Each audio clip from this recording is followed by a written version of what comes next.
नमस्ते, म प्रतिमा किचनमा तपाईहरुलाई स्वागत छ। आज म विशेष गरी साउन महिनामा खाइने एउटा परिकार बनाउन गइरहेको छु। marci चामलको खीर। हुन त हामी जहिले मन लाग्छ त्यसले खान सकिन्छ, तर हाम्रो परम्परा र संस्कृति अनुसार साउन महिनामा खीर खानै पर्छ भन्ने हाम्रो मान्यता छ। खीर बनाउन चाहिँ हामीले अलिकति टाइम लिएरै बनाउनु पर्छ। मेरो च्यानललाई सब्स्क्राइब पनि गरिदिनु होला। मैले अलिकति गहिरो एउटा भाँडो लिएको छु, त्यसमा मैले घिउमा marci चामल राखेर एकछिन भुट्छु सानो आगोमा। चामल भुटिसकेपछि मैले पहिला नै दुध तताएर राखिसकेको छु। 4-5 वटा तेजपत्ता राखेर मैले दुध उमालिसकेको छु। त्यो दुधलाई मैले भुटेको चामलमा राख्छु। मैले एक र आधा कप चामलमा 3.5 लिटर जति दुध राखेको छु। यसलाई मिडियम हाई फ्लेममा मैले 8-10 मिनेट जति पकाउँछु।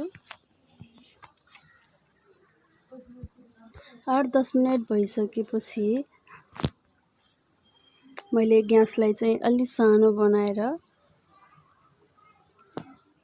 बिस्तारै चलाउँदै पकाउँछु। तर खीर पकाउनको लागि चाहिँ अलि बढी नै टाइम लाग्ने हुन्छ।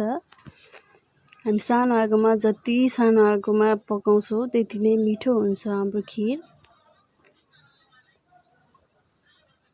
कन्टिन्यू चलाएर पकाउनु पर्छ, किनकि हाम्रो भाँडोमा फेरि दुध तल डढ्ने सम्भावना बढी हुन्छ। त्यो भएर एकदम कन्टिन्यू चलाइराख्नु पर्छ। मैले खीरमा चाहिँ मैले चिनीलाई 2 कप चिनी राखेको छु। चिनी चाहिँ स्वाद अनुसार राख्न सक्नुहुन्छ हजुरहरूले।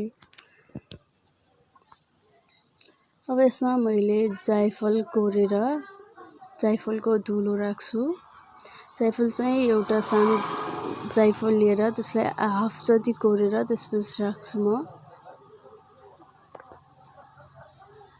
गर्मी समय भएकोले मैले जाइफल अलि कम राखेको छु।